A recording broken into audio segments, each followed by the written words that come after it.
This kid's fire.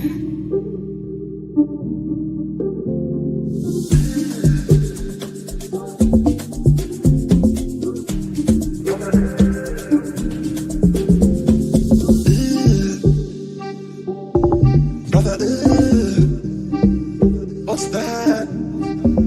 What's that, brother? What's that? What's that, brother? Brother,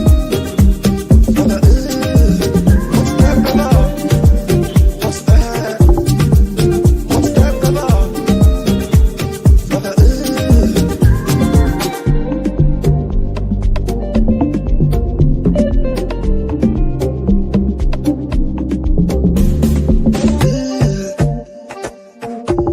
Brother, what's that? What's that, brother? What's that? What's that, brother? Brother, what's that, brother? What's that? What's that, brother? Brother,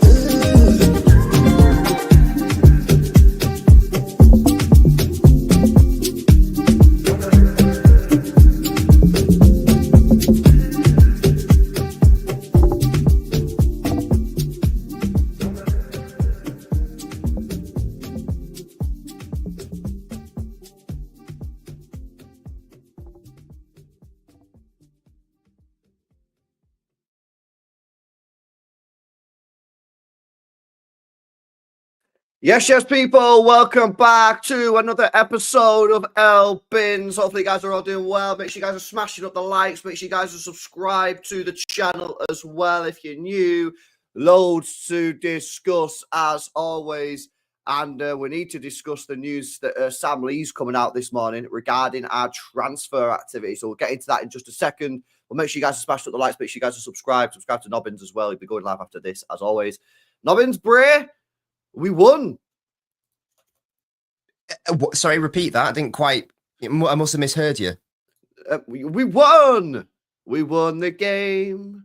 We won a game ball against a Big Six rival. Our fifth in 18 months. Mad. We turned the corner, Bray. Okay, chill. Yeah, no, it was really good. I don't know if we're going to be talking about the game itself in this show, but I thought City played very well. Chelsea set up in a really weird way, but who cares? We got the deserved victory. I thought it was our best performance of the season, arguably. I think that maybe only one player had like an air game. I thought across the pitch, everyone played at least good to very good, especially our attackers. Marmoush looked exciting, lively. Kusanov, after minute 5, looked good and solid. Good to see him bounce back. And it was just a positive experience. And it was really nice that we got the victory as well. But it was also the performance that I was really pleased with. And as I say, especially our attacking players. Good times had by all. Yeah. No, it was. I mean, we spoke about our attack, didn't we, after the West Ham game? I think that was really the first game that we noticed that the attack had improved. And since then, the attack has been getting better and better. Obviously, PSG was, let's just forget about that. That was just it was a shit game. It didn't happen.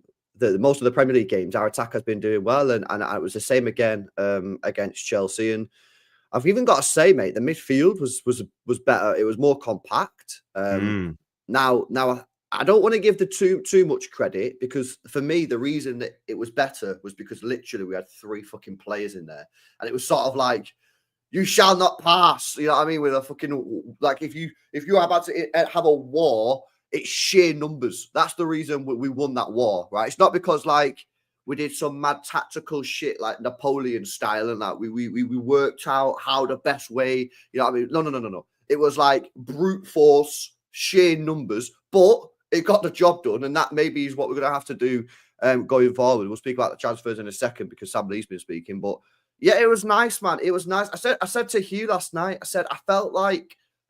And it sounds bad, right? Because it sounds like you're slagging the team off, and maybe I am, but it's the truth, and it's how I legitimately feel. I felt like last night was the first time I saw the team. The game against Chelsea.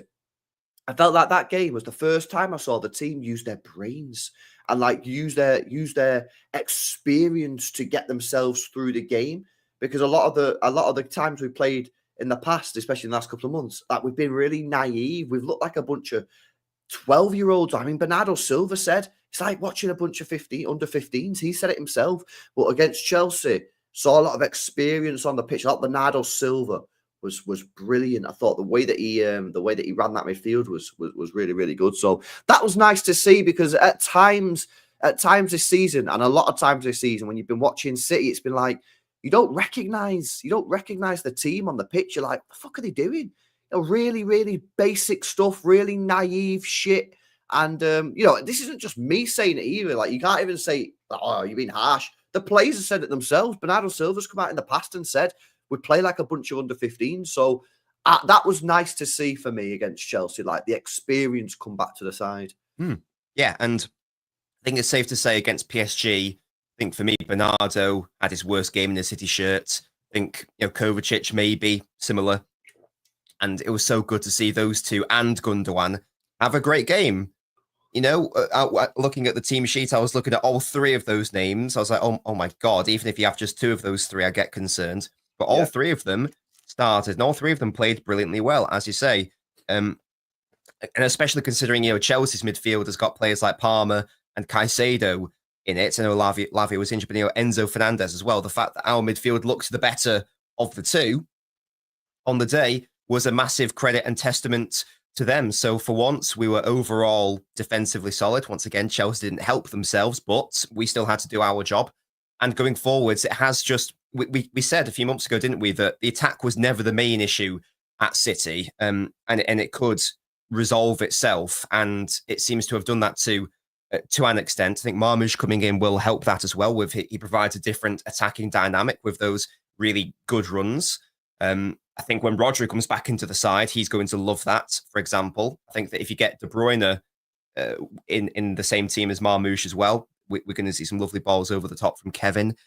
And Haaland had a wonderful game. And all the attackers played at least good. Foden played really well. Haaland was brilliant.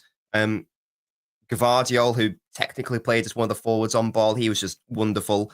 And this is why, for me, I've seen enough evidence of Gvardiol being brilliant, not at centre back, that I really think that that is his long term best position, to be as a left back who then contributes elsewhere on the pitch, whether that's in midfield, whether that's out wide. I just think that for me, he's a little bit wasted at centre back because he's just so good elsewhere, and I think we saw that against Chelsea. So yeah, really nice, positive, happy signs from City. No, I agree. I think Gvardiol's miles better on the left, playing left back. It's weird because I was speaking to, can't remember who said it to the other day, but Gvardiol has the frame and he has the stature of a typical centre back. Like, because of his body, like, he's quite a stocky guy. He's broad shoulders. He's quite a big guy, and he's quite. It's like when you look at him, you think, and you see how good he is on the ball, you think this guy's perfect as a centre back, but actually, he's so good on the ball that he's wasted at centre back almost. So I think keep him as a left back, and then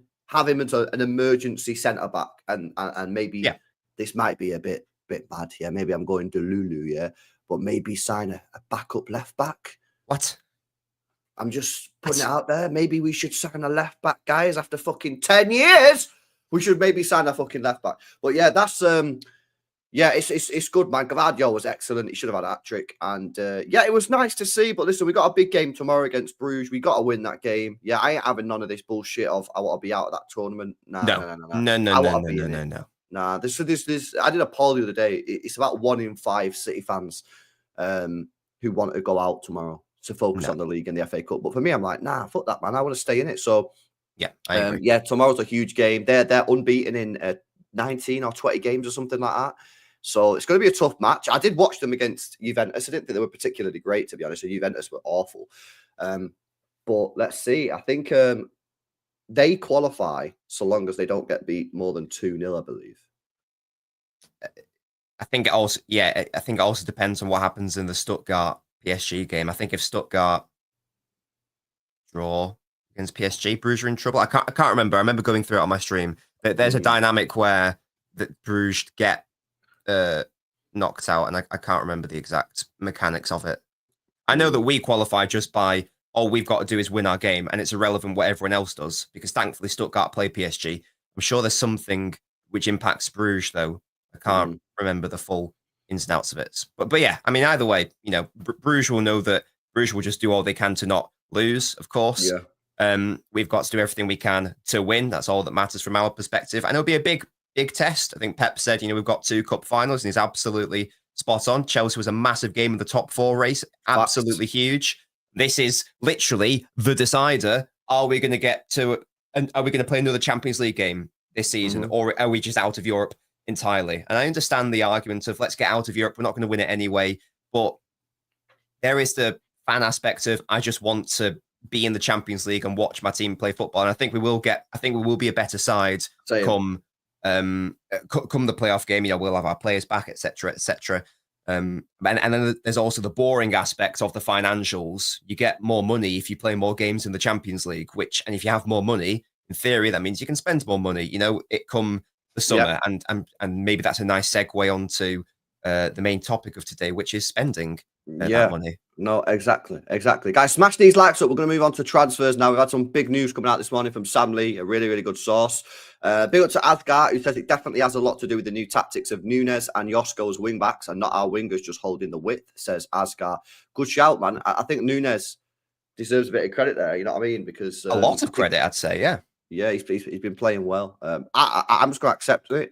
That like he's going to make bozo errors. Like obviously when he makes them, I'm not going to be just sitting there going, "Oh, it's okay." Like that's part of the game. No, he's going to get criticised. But if he can play like he did against Chelsea, chilling.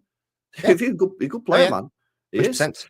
Just on Asgar's comment, stick around, watch the whole stream, because after this stream, we're going to go to my stream, and it's going to be addressing this comment, and we're going to talk about the tactics of why it works and that sort of thing. So. If you want more information about that, stick around for the whole stream, then join me after. Big up, man. Big up to AMD, bro. Says, big up LB and Nobbins. Good morning, bro. I did see your message then as well saying it must be nice making signings or something. Yeah. Unfortunately for you, your club just doesn't fucking do anything. So hold that, bro. Sorry, AMD. Right, okay, let's have a look at what's been breaking this morning. It's I don't know how you guys are going to take this. Some of you might take it good. Some people may be shit, you know what I mean? Like sometimes maybe good, sometimes maybe shit. I don't know how you guys are going to take this, but let's have a look at the first one off of the rip. This is coming from Sam Lee this morning. Manchester City intend to make some major signings in the summer transfer window, right? And then we've got this one. Douglas Luiz could be available on loan, Sam Lee suggested, this January. So what does this tell us? This tells us exactly what we've been saying, chat, in this stream, on this channel over the last week. I've been saying it. Most of you guys in the chat have been saying it. We ain't signing a midfielder in January, bruv. And if we do, it'll be Douglas Luiz on loan. We ain't getting a midfielder. Or we'll get Cambiasso and stick him in the middle. However, he's also said this.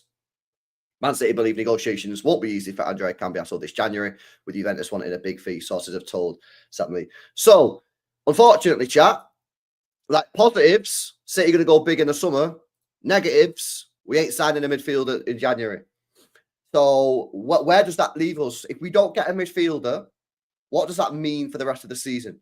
Well, I'll tell you what it means. It tells us, for me, it means that there is a risk, there is a world in which we don't get top 5 this year. I'm going to say top 5 because it's pretty much guaranteed at this point that England are getting top 5. I think there is a risk that we don't get top 5.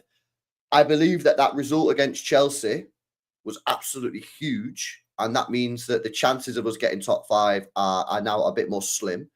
But I do think that we've got to accept, and the club have to accept, that if they're going to go down this road of not signing a midfielder in January, it's not a negative. Well, it is a negative, but it's not like I'm cooking them. I'm just saying, if you don't get a midfielder in January, there is a risk that you will miss out on Champions League. So long as they accept that, I don't want to hear nothing at the end of the season if we don't qualify for Champions League, because you've got the opportunity now to go and get someone. If you don't do it, there is a risk we don't get top 5. For me, it all but rules out any chance of winning the Champions League, unfortunately, because I just don't think that midfield is good enough to win the major games in the Champions League. So that's a bit of a shame. The FA Cup, listen, I think you can still win the FA Cup without signing a midfielder because it's a domestic competition. I think it probably be slightly easier. But again, it would be better if we had a midfielder. So it's a little bit disappointing from my point of view. In fact, no, it's not a little bit disappointing. I'll be real. It's my honest opinion. I think it's majorly disappointing that we're not getting a midfielder in this January transfer window. I did say at the start of this window, that is the main priority. And if we don't get one, I personally can't say that the transfer window's more than a 4 out of 10 window. And you might say that's a bit low, but the truth is this midfielder that we need is the priority signing for me. And it's one of the main reasons why we've lost football matches. It's one of the main reasons we've drawn football matches. And if we don't sign someone, then you've not addressed the main priority. So I can't give this window, as good as I think it is with the signings that we've made of Marmoush. I'm really looking forward to seeing Vita Hayes, Abdelkader Huzanov. I'm looking forward to seeing his development. I think obviously you've got Juma Bar that you've got in on loan and you've loaned him out to let. I think this is brilliant signings and I'm excited. But unfortunately, if you don't get the one position that we desperately need, I can't give it more than a 4. So it is disappointing news for me. Some people in the chat might be a little bit more allowing with it and sort of a bit more happy about it. You know, the fact that we've got, you know, maybe they saw the performance at the weekend and think, oh, we can wing it. But yeah, I am very disappointed in this. I'm not like going mad reactionary with it because to be honest with you, I kind of knew this was going to happen like a week ago when I got to like the 20th of January. We're still not signing a midfielder. I was like, we ain't fucking signing someone. I did a video, didn't I, chat like last week saying I did a stream saying we ain't signing a midfielder. And yeah, maybe we'll sign Cambiasso this January and stick him in midfield. Maybe that's the plan. That's one of my theories. But yeah, how are you feeling about this, man? Not looking like we're going to get a midfielder now. Yeah, it's disappointing.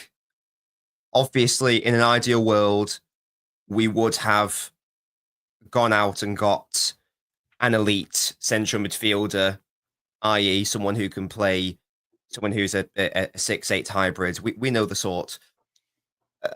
From a practical perspective, I suppose that there's not many of those players in the game, first of all, just in the sport generally. That's the first thing to say, because we're talking about someone not to be, in terms of like a proper signing, we're not talking about someone to be a stopgap. We're talking about someone who is going to be good now and when Rodri returns. That's sort of that's got to be the approach. The reality is, sadly, there aren't many players like that, as I say, in the sport. I'll name some. You know, there is Bruno Guimaraes. There is Baleba. These like realistic ones. I'm not going to say Declan Rice. There is Palacios from Leverkusen. We missed out last season on, you know, João Neves, on or the season before, you know, on Rice, on Bellingham, on Onana. So in terms of like players who are realistic and can come in and who haven't just joined another club, I'm struggling to think of, you know, more than 3, to be honest with you. That's the first thing to say. So if the starting point is you can't bring in one of those now because it's too difficult and impractical. So, for example, Newcastle are just not going to part ways with Bruno Guimaraes. They might actually finish ahead of us this season. So why would Bruno leave? You know, he's also the captain. Why would he leave? But Baleba, we know about the Brighton situation. That's really tricky. And then Palacios, I mean, I think even though I back Palacios a lot, he's missed a lot of football this season. I think that one of your in the nose in the chat even said that Palacios just isn't interested in coming to City. So Craig, is he called? Is that right? Craig. Yeah, I think he brought. I asked him about Palacios. I think he said that he doesn't actually want to come or something. So, in respect of like the available options for Jan, maybe the conclusion is it's not practical. In which case, I would rather sign no one and wait for the summer. In terms of like an actual long-term solution. What I don't want us to do is do another Nunes, where we can't get option number 1 and we can't get option number 2 and we can't even get option number 3. Therefore, we panic. And, you know, we get, I'm sorry, I know you like him or whatever. We get Edison, you know, for no, I don't like Edison. Oh, fair. Yeah, I talk about him a lot. I don't like him. Sure, yeah. He's not good enough, quite frankly. So I'd rather us not get him in Jan. I'd literally rather have no one than someone who isn't going to be good enough. And I'd rather wait to get someone who is good enough. the only caveat to that is if we can get in this player who isn't good enough long term, but you can get him on a short term deal, just someone to I don't know what the right term is, stem the flow, whatever that, you know what I mean? Yeah. I know you. Yeah. That's not ideal. My first choice still would have been, well, I don't care. I still would have, bid 150 million for someone like Belieber. I don't care. I think that we should have done that because I think that's worth it. Maybe not that much, but you know what I mean? Like an exorbitant amount of money, I do think is worth it to City. But if that's not a reasonable starting point, then getting someone like Douglas Luiz for a few months isn't the worst thing in the world. He's not good enough to play for City long term, in my view. He's not good enough to be that guy, but he is by definition going to improve our midfield because Who's that, Douglas Luiz? Yes. But the thing is, City obviously don't properly want this guy, though, do they? Indeed, yes. So obvious, it's so obvious that City don't actually really want Douglas Luiz because if they did want him, they'd just buy him because you can get him for like 40 million quid, but they're refusing to do that. They want him on loan. They want a dry loan, guys. They want a dry loan. They don't want no wet loan. They want a dry loan with no option to buy, no obligation to buy. Juventus are saying, no, we want him gone. You either buy him or you do an obligation to buy. City no. So they actually want him. They probably just, I don't want him either, by the way. I need to make that clear. That's why I'm saying if he is like in the, I'm not saying it's like off Nunes' midfield quality, but what I am saying is that it's a similar situation where he's not good enough long term. So if you bring him in now, you've got like a white elephant on your hands. It's in a similar situation to Nunes. I know Nunes is now reinventing himself as a fullback and wide player, but we need midfielders who can actually play centrally. And again, Luiz would make City's midfield better, but that's not very tricky to do. This is why it'll take a little bit of time to settle in, man, because he is miles away from full fitness, miles away, because he doesn't play for Juventus, right? Because he doesn't actually play for them because they don't like him. His fitness levels are shambolic, so he's probably going to take 2, 3, 4 games to get into it. Do you know what I mean? So he's probably not going to come in. Probably, he might do, but he probably won't come in January and then just start slamming it from the rip, mate. Because, like, chat. How many people watched that Juventus game with me? Not a lot, because you was all watching Benfica, Barcelona. But some of you guys would have been watching Juventus versus Bruges. In it, chat, there's got to be one person in here. How fucking badly fit was this guy? He was miles off the pace. His sharpness, his match fitness was miles away from where it needs to be. So if he comes into this team, he's going to take 2, 3, maybe 4 weeks to get up to speed. By that time, we're in March. Fucking, it's like, is there any even point doing it? Yeah. So it's a shame that we've not gone for this. Obviously, I don't know what's going on behind the scenes. Like, we've also got to appreciate that a club can, unless a player has a release clause, a club doesn't actually have to sell. That's the thing as well. I know that there is a world where you just like throw a lot of money at the player, but like Newcastle might view, let's take the Bruno Guimaraes one, for example. They might view Bruno as like he's just actually not for sale this Jan because we are competing for the Champions League. And if we sell him, then there's a big chance we don't get Champions League football. And we need that from like a PSR situation. So he's actually invaluable to us. So therefore, we're not going to let him go.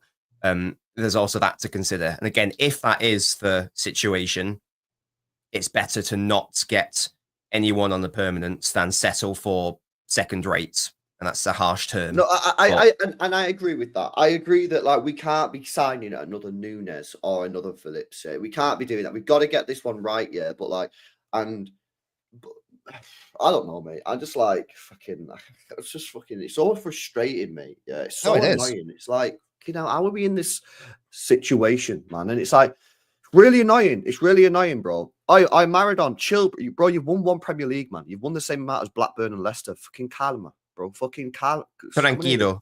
Bro, this guy's coming in with this mad chest, bro. You've won 1 Champions League. You won 1 Premier League, bro. Get out of here, innit? You're getting timed out. Calma. Leicester and Blackburn are on your level. Yeah, bro. It's just like, bro, like they've had fucking 3 months, 4 months to find a midfielder, and they've not got no one. And it's kind of like I get everything because I'm not stupid, man. I get the situation, bro. I get it that like, yeah, you know what, right? Fair's like the market's tricky. There's not a lot of players out there. blah, blah, blah, blah, blah. I get it all. But at the same time, I'm like, you've had fucking 4 months. And before that, you knew in the summer you needed someone. And before that, you knew the summer before that you needed someone. And it's kind of like, I get it. I get everything that you've just said about like, oh, it's not easy, blah, blah, blah. Yeah. But at the same time, I'm like, fucking, these guys have known for 2 years that we've needed this player. Ever since the treble, ever since Gundogan left, you knew that you needed this player and you still can't get them in. And it's not like I'm fucking trying to cook them because I'm not. But at the same time, I am. I'm like, you have put us in this dead situation. You put Pep in this dead situation. You put the players in this dead situation. And now you try to tell me that it's like the best you're going to get is Douglas Luiz on loan. I do think Douglas Luiz is better than what we've got. So I think that will help. But he will take time to settle in. Yeah, he'll need time to get his fitness up. He'll need time to understand the Pep way. He'll need time to maybe get back into the Premier League sort of pace and that. But I do think that give him a month, I think he probably will be better than what we've got, man. It's just, you know what it is with me, man. I just don't want to. I don't want this season to just be dying off in January, bro, or February. I want to get to like April and still be in the FA Cup or still be in the Champions League or something. And I'm fearful that I'm going to get to like March and the season's dead. And I'm going to be like, yo, what's the fucking point? I don't want to be in that position where like, I'm in March and like the season is literally over. I want to fight for something. And that's why I'm like, ain't no way I'm throwing the game tomorrow against Bruges. I want to be in that competition, man. Do I think we're going to win it? No, don't think we're going to win it. But I still want to be in it as far as we can go, you know? So it is a little bit disappointing, man. Like the thing that I believe is obviously in the summer, I do think the club are going to go out and get someone big. You know, whether that's Bruno G, whether it's Belabor, whether it's Tonali, you know, I don't know. But I do think the club are going to go out there. I think they're going to spend a lot of money in the summer, and that's what they're hinting. Obviously, we still don't know about Kevin De Bruyne. We might need a Kevin De Bruyne replacement, but yes, I don't know. It is extremely disappointing that it doesn't look like we're going to get a competent midfielder in. It does, yeah. I guess that I wonder if the attitude would be different if we weren't like entirely out of the title race. Like, because I guess I'm just thinking if we signed again, let's say it's just a name, but let's say the Labour comes in now, and let's say that happens right now. What is realistically what is achieved? I think that would lock in top 5. I think for me, we should be aiming for number 2 spot. Not that that's like a good thing, but you know what I mean. We should be aiming for second place if we got the Labour. So it basically confirms Champions League football, doesn't it? Does it in the Champions League? Does it like how much does it increase our odds for the Champions League? It increases them. I don't know if it makes us one of the favourites immediately. I think we'd probably still get knocked out. Us a legitimate. If someone says to you now, if a City fan said to me, "Bro, I think we're going to win the Champions League this year," I think they're delulu. I think they're delusional. I'd be like, "Yo, you need to go see your GP in it." You know what I mean? Whereas if we signed Belabor and a City fan said to me, "You know what, bro? I think we could win the Champions League," I'd be like, "Fairs." Yeah, I reckon that we'd still get knocked out around the. We'd probably go. I reckon we'd go like maybe 1 or 2 stages further. So maybe quarters or semis, depending on the draw. I feel like if we came up against a competent team, like Liverpool, Real Madrid, Bayern, I still reckon they'd knock us out. But yeah, definitely a couple steps further.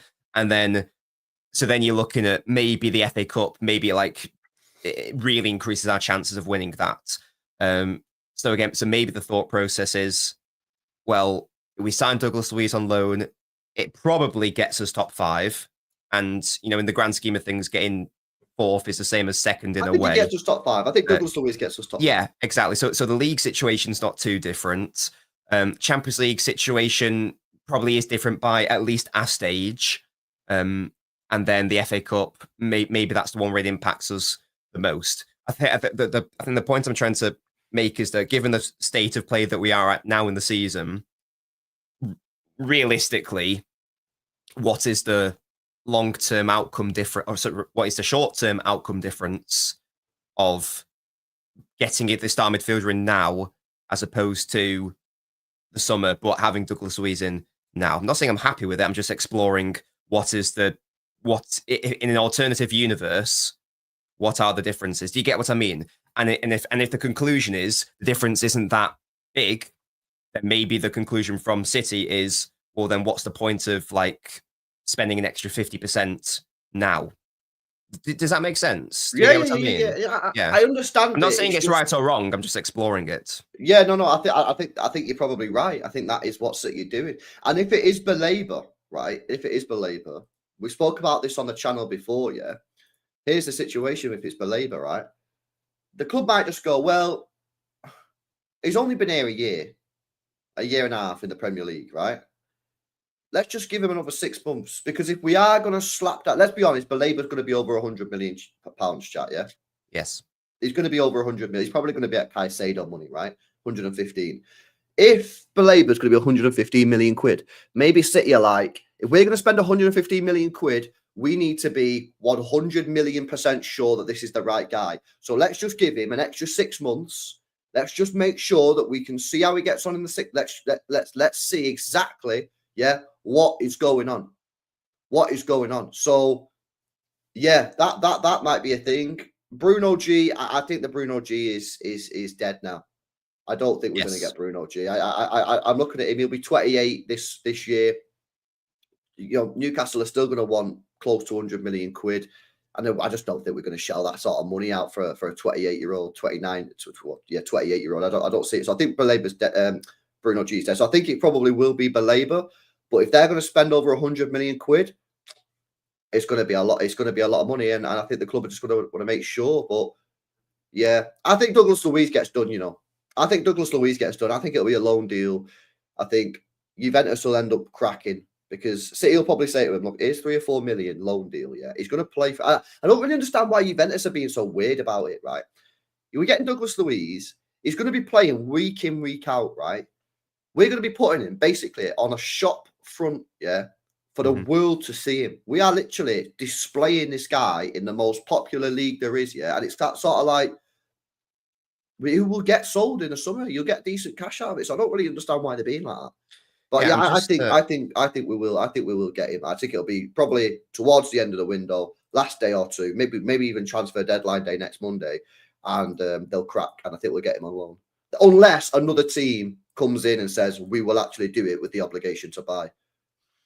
Yeah, I mean, they obviously want to shift him, don't they? For one reason or another, the move hasn't worked out for him. I was just like checking the Juventus minutes data. He's only started 3 games in Serie A this season. You know, we're over halfway through the season.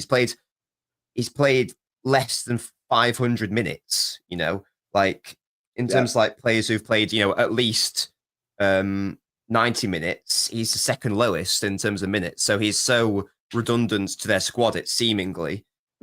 Juventus aren't having a good time in Serie A either overall. So, and that's why I obviously don't want him on loan, because he's clearly not. If he can't get into maybe there's other reasons, but if he's not able to get into a struggling Juventus midfield, I've not watched enough Juventus to comment, but why is my question there? That's why I just don't want him on a permanent. To be fair, I don't think any of us want him on a permanent. But yeah, he knows the Premier League. He technically knows City. It's better than nothing. It's, you know, if the choice is nothing or a loan for Luiz, and seemingly that's the state we are now in, then I'm going to take the loan for Luiz. And I agree. Happy if it's a permanent. I agreed. I'm taking Luiz on loan because it's the only fucking thing we've got. But like, it wouldn't surprise me if it just absolutely just did not work. And it will take time. It will take at least a few games for him to get up to speed, because he's so far off the pace for the reasons that Nobbins has just said. Big up to LB. He said, imagine the energy of Belabor and Tonali in midfield, says LB. I did see people in the chat yesterday saying, oh, City been linked with Tonali, LB. I checked it, but the links were a bit weird sources. So I don't think there's any like legitimacy in that, to be honest with you. And big up to Jack as well, says, any new news on Naipan? I think he's probably going to go Arsenal, bro. That's the sort of thing that everyone's saying online, that David Ornstein's saying it's going to be Arsenal. So I don't think City are going to get him, which I don't know. Apparently it's a bit of a shame, because I think you're Norwegian, isn't it? That's Norwegian currency. I think people have been saying that he's meant to be mint. So bit of a shame if we miss out, but you can't buy them all. Big up to you, Jack. So let's move on into let's stick with transfers. He says make some major signings this summer. So let's say we get to the summer. Let's say we sign Belabor, right? What are we doing with the attacking midfield options? What do you think is going to be our attacking midfield options going into next season? Just before I address that, can I just say that if the move does happen, and obviously Rodri comes back from injury, what's interesting is that within as signing, City will have gone from the arguably the least athletic, least physical, one of the worst, midfield duos in the league, to the best in the world, probably.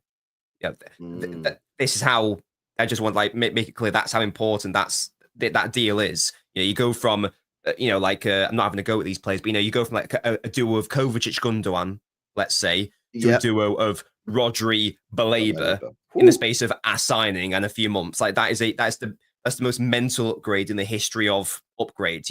Baleba perfectly complements Rodri. I just want to make everyone hopefully excited about that if it does indeed happen.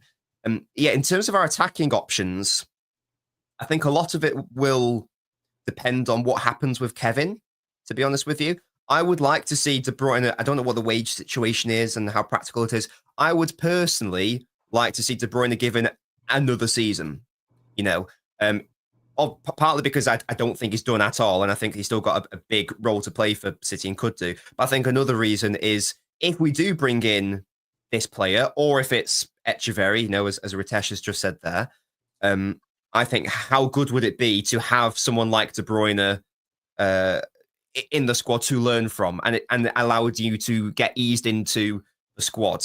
So everyone knows that De Bruyne is leaving at the end of the summer, so that long term it's not an issue. Like whether it's a new signing, whether it's Echeverry, it doesn't matter if they don't play a massive amount of football because the pathway is there for them. But in the meantime, in the interim, they can learn from the best midfielder in Premier League history. Whoever we bring in, I don't know enough about Echeverry yet because I've not properly scouted him yet. You'll like him, bro. I've seen your tweets. I'm sure I will. So I don't know what he's like as a creative force. But that's the sort of player that if we are losing De Bruyne, whether it's short or long term, you need to somehow try to replicate that creativity via the pass. Now, sadly, De Bruyne is one of one. He's the sort of player that comes around once in a generation. We won't be able to directly replace it. There is literally no player out there, not one, who could even remotely get to the levels of De Bruyne in respect of his creativity via the pass. I think Wirtz is the closest out there. Perhaps, but even he is nowhere near the level. No, he's nowhere near the level, but he's the closest out there in terms of similarity, in my opinion, to Kevin. Yeah, for sure. So I think the ideal situation is give him a 1-year extension, and then depends how Echeverry does as well. Maybe he just is straight away able to do that. Again, I don't know. Alternatively, you bring in this player. Now, I personally like the look of someone like a Baena, for example, playing in La Liga. I like Baena. He could potentially do that role. You've mentioned Wirtz. I don't know how likely that is. Not likely from what I've been He seems like nailed on to go to Bayern or stay at Leverkusen, whatever the situation is there. He seems likely to stay in Germany. But whoever it is, it's got to be that sort of creative player. And then via the pass, and then you can have, and then there is a world where this midfield exists. So you could have, Rodri, let's say Baena, for argument's sake. You could have a midfield of Rodri, Baleba, Foden, Baena, which is like, I think is probably the best midfield in the world by a fair margin as well. That midfield has literally everything. It's got very good. It's got brilliant rest defense and transitional capabilities in Baleba. It's got the best defensive midfielder in the world in Rodri, and also passing from deep. It's got Phil Foden, who's a fantastic small space player, wonderful in the pockets, wonderful at connecting players as that little hub, and also a threat from outside the box and just finishing in general. And then you've got Baena, who's a wonderful creator via the pass. It's got everything, that midfield. It's got physicality, it's got goals, it's got creativity, it's got dribbling, playmaking via the pass, everything. So that's what I would probably like to see. Something like that. Yeah.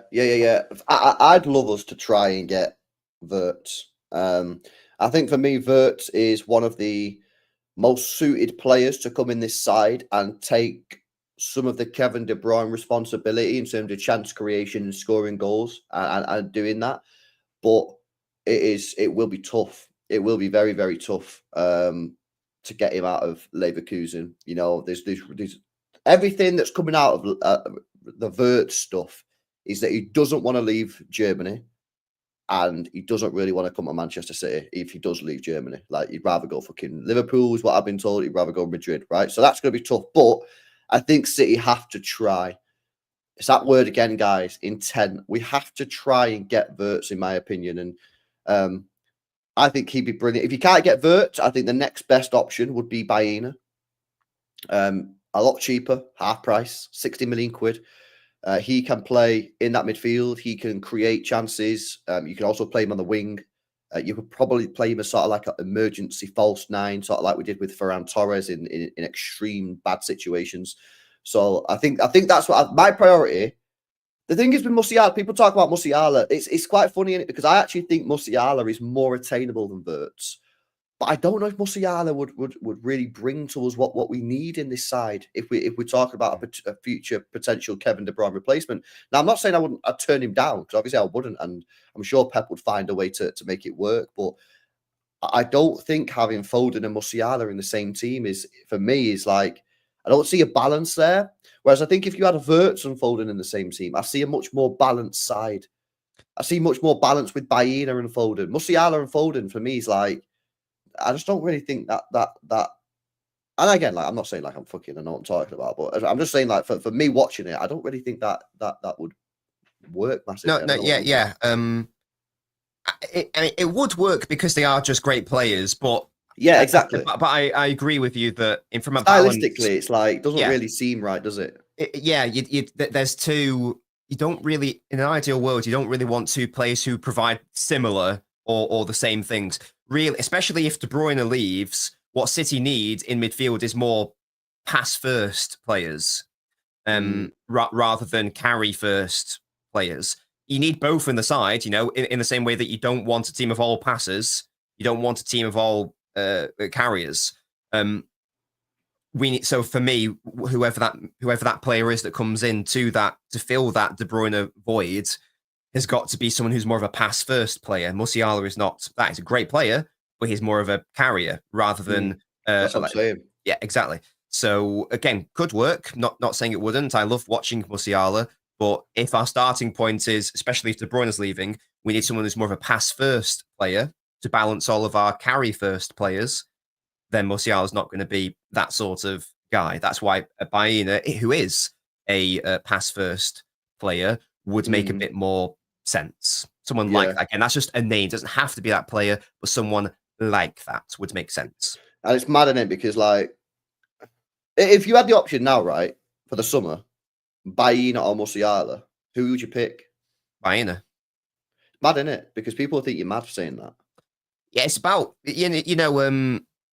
real football isn't just about exactly. It's not Football Manager or FIFA. It's about having assets that complement one another. This is why I was so dead against bringing in Zubimendi, because he's a great player, but no one can tell me how he covers for Rodri's weaknesses, because he can't. He shares his weaknesses.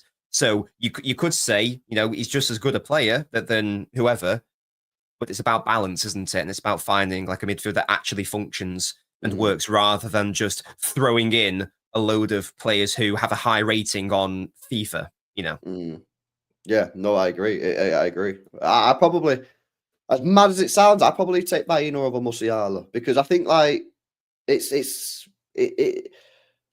you've got to think about the balance of the team. Otherwise, you do what PSG did a few years ago, where they just fucking bought the best players and thought they was going to win the chat, and it just didn't work. When you bought who did they have? They had Mbappe, Neymar, Messi, and all that kind of shit, and it just didn't work. You've got to build a squad. You've got to build a team.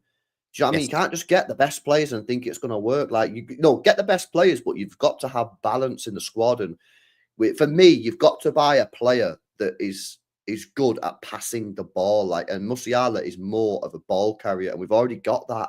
We've already got that in Foden. Do you know what I mean? It's also just like worth noting that I'm saying pass first. I'm not saying passer, because just because you're not a pass first player doesn't mean you're bad at passing inherently. You know, in the It's same way the that instinct. I'm getting yeah, the exactly. ball and I'm going to look for someone. Exactly. In the same way that, you know, just because De Bruyne is a pass first player, does anyone think he's a bad ball carrier? No, obviously not. He's a wonderful ball carrier, but he is better at passing and his instinct is to pass. In the same way that, you know, at Musiala, he's a carry first player. Does that make him bad at passing? No, obviously not. But we're talking about the natural instincts to help balance the midfield, correct. especially in a post Kevin De Bruyne world. So that's the important thing to note. We're not saying Musiala's a shit passer, you know, or Baena is a shit ball carrier. We're just saying that there are natural instincts that these players have, and it's about that balance as we discussed. I just want to make sure people know I'm not slandering anyone when I say that. No. There will be people. There will be some people in the chat that just don't understand that though. Let me have a look at the super chat. It says off meta says heard a few ITKs saying we've got 3 more signings done in January if we qualify versus Club Bruges due to the Champions League knockout money helping the budget. Well, obviously we're not in the knockouts though. We're in the playoffs. Is that what you mean? Because if we beat Bruges, we go into the playoffs. We're not necessarily in. I guess it is a knockout game, but it's not the knockouts. Yeah, I guess we must get some money from the playoffs, mustn't we? We must do. You must get some money, but like, bro, it won't be a lot. No. But then, do you get money from then qualifying for the round of 16? Do you get like a bonus for reaching the actual? I think you must.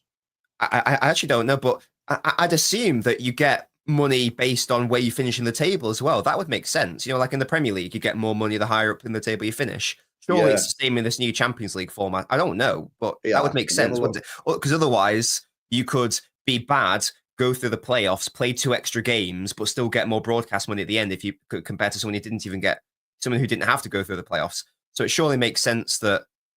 There you go. Yeah. So if we get to the playoffs, we get an extra mil. If we get to the round of 16, but obviously this will be in February, so we won't know. We get an extra 11 million. Yeah, look at all that money we've missed out on by drawing and rather than winning. It's fucking a lot. It's like basically difference. It's like it's over £1 million. Yeah, like we could have played bloody Juma Bar's release clause with like just a couple more wins. Exactly, mate. It's massive. You know what I mean? So yeah, there you go, man. That's a bit of a madness. Yeah. So yeah. Either way, though, just the answer to the question, I don't know how relevant this would be in any event. I think it's more of like a longer term thing. I'd be very surprised if that was like the crux of whether we'll go hard or not, all based on this game. I'd find that very unlikely. Yeah. No. I'm with you. Big up to off meta, bro. We'll see if 3 players seems a lot though, doesn't it? I don't think we're gonna get 3. I don't think we're gonna get 3 more players. Only 3 players can be added to the Champions League group stage. Yeah, after the group stage facts. So Pep's obviously got to make a decision if we do sign more players about which one's going to miss out. I imagine it'd be one of the defenders will probably miss out. Yeah. Probably Hayes, I guess. This is what I'm saying. This is why it's important to get top 5. City will not want to lose a 9-figure due to crashing out the Champions League. Yeah, exactly, man. It's a lot of money. You know what I mean? There's another reason why you've got to beat fucking Bruges tomorrow. And bro, they've not lost a game in 19 matches, you know.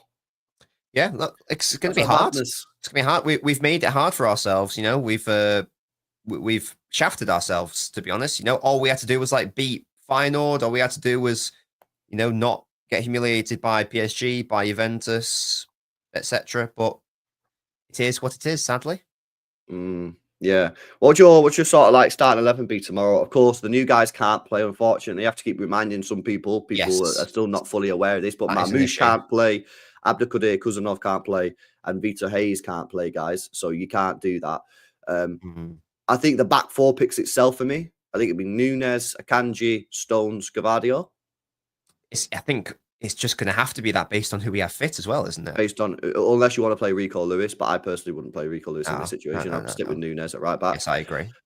The midfield, do you stick with that 3-man midfield?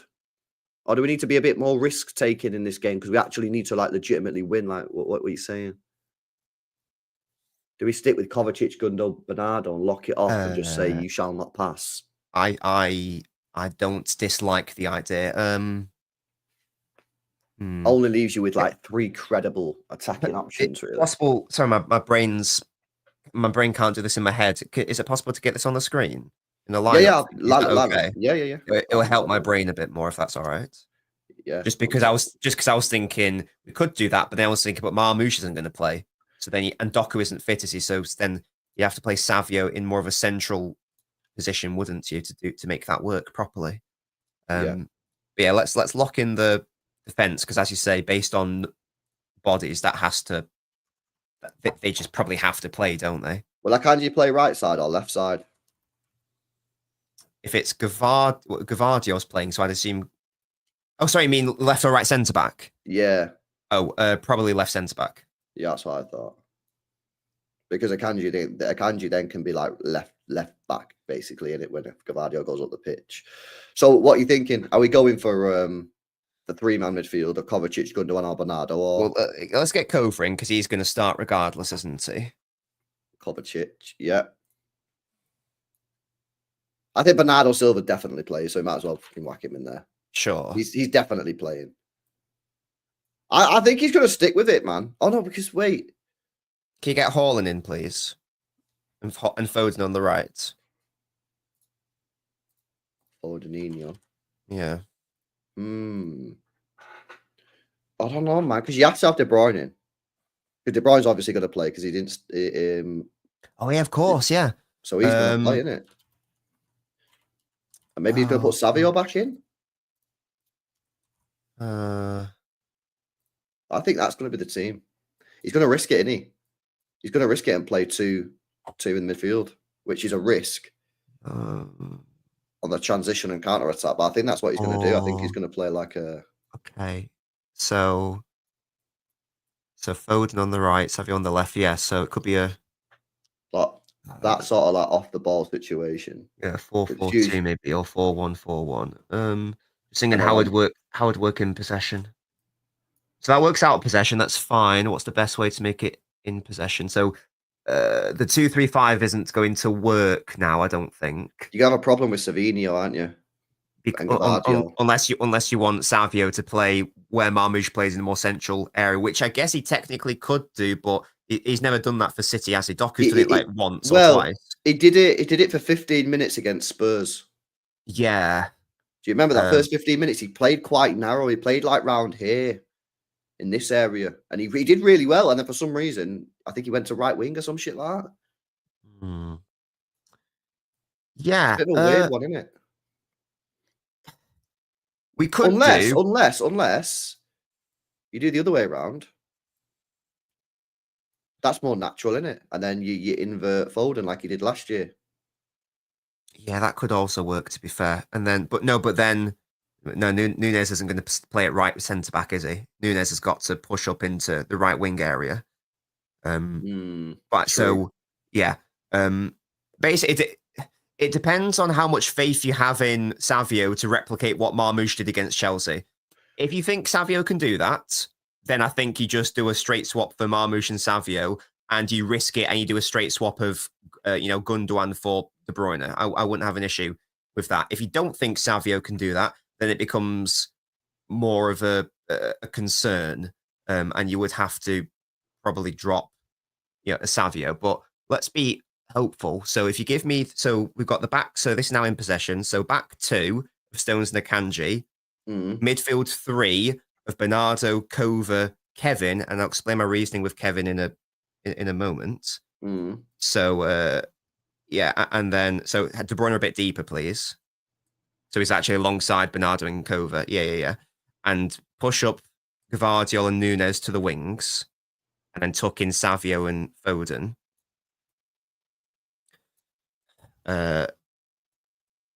Right, and now swap Kova and De Bruyne, please.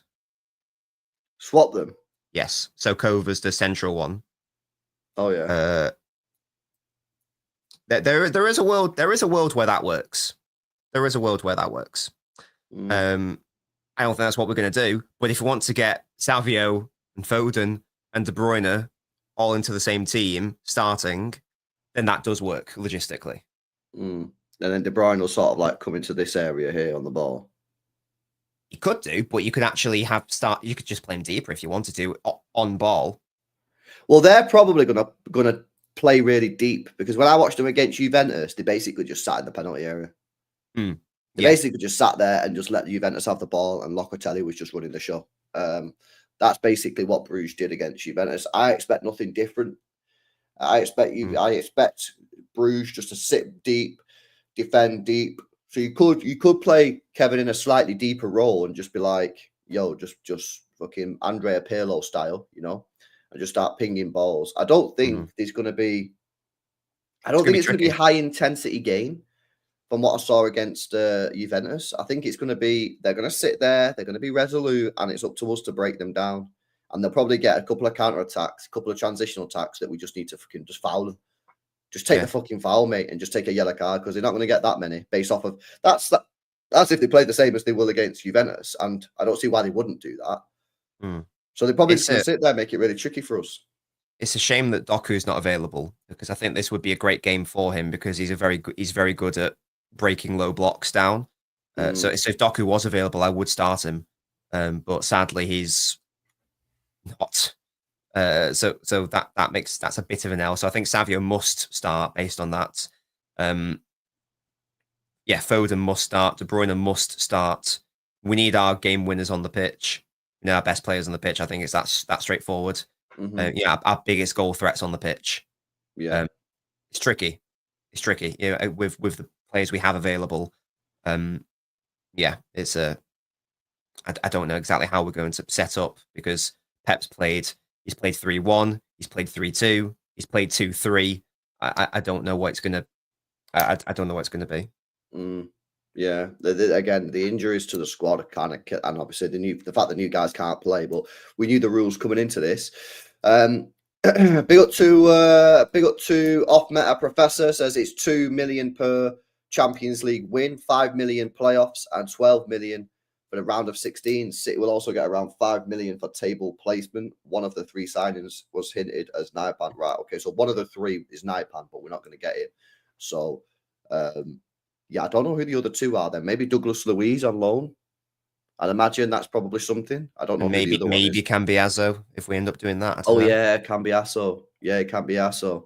I do think that Cambiasso one is interesting, because the price seems to have come down now. Big off better, bro. The price seems to have come down from like the rumors. They were originally talking like 80 million euros. It seems to come down to around 60, 65 now. So I do think that obviously that looks like it might get done towards the end. And the Juventus fans now saying they want him out. Apparently he's been shit since he started being linked with City.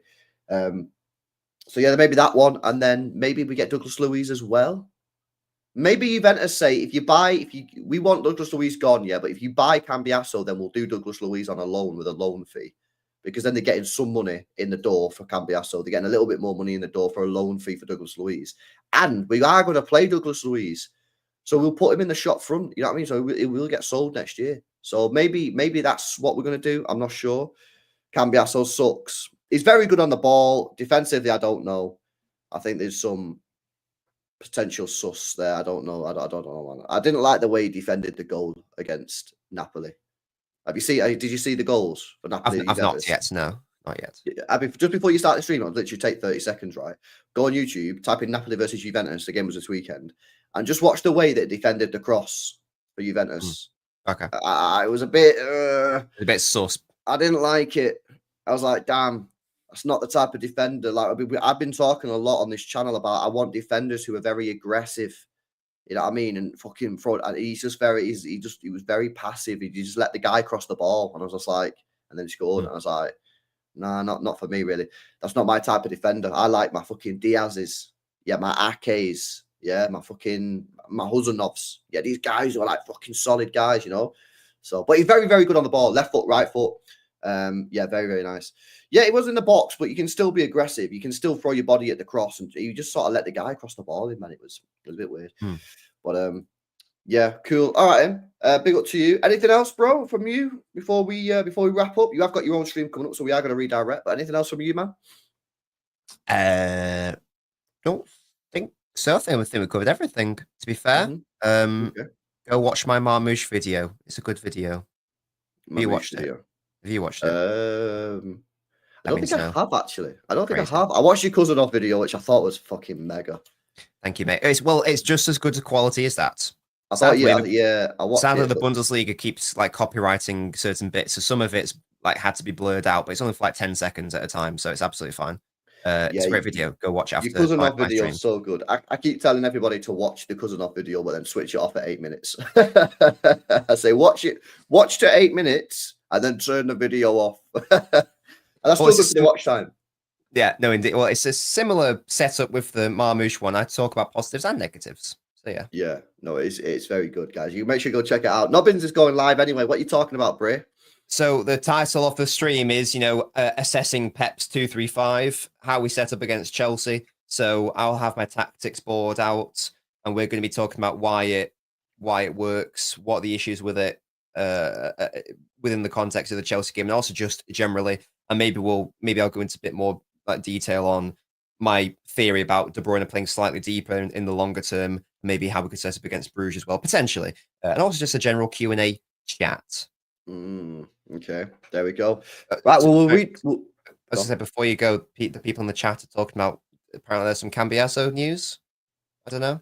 There's some Cambiasso news, is there? I don't know. Lisa says Cambiasso not in training, so watch people track random flights. He's not in training apparently. I don't know how relevant that is, but people are just saying that's a thing. Cambiasso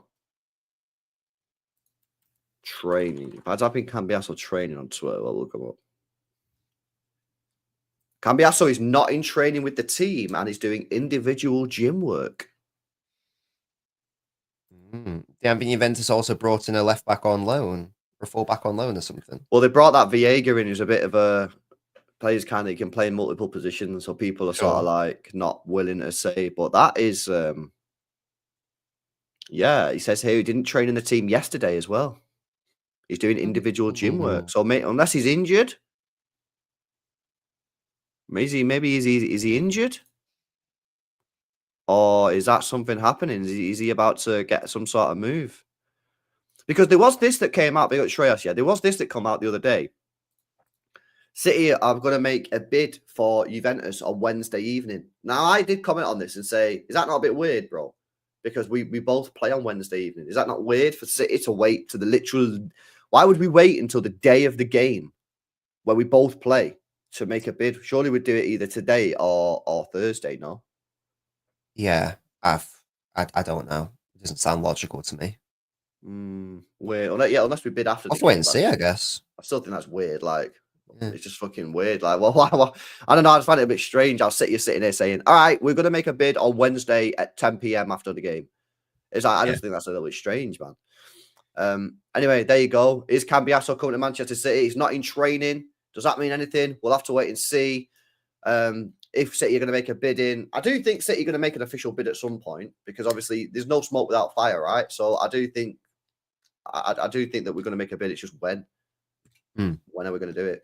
But yeah, anyway, there you go. We'll see what happens. Are we directed to Nobbins, guys? He's speaking about Pep's systems, man, against Chelsea. Maybe talk about Bruges as well. I'll redirect you over there right now. Make sure you go over there. Do us a favor. Before you go, make sure you smash the likes up, man. Come on, we've only got 260 likes. There's over 800 people in the stream, man. So let's get these likes up, people. Come on, smash the like button. Make sure you guys are subscribed and enjoy the show with Nobbins. Redirecting you right now. See you in a bit.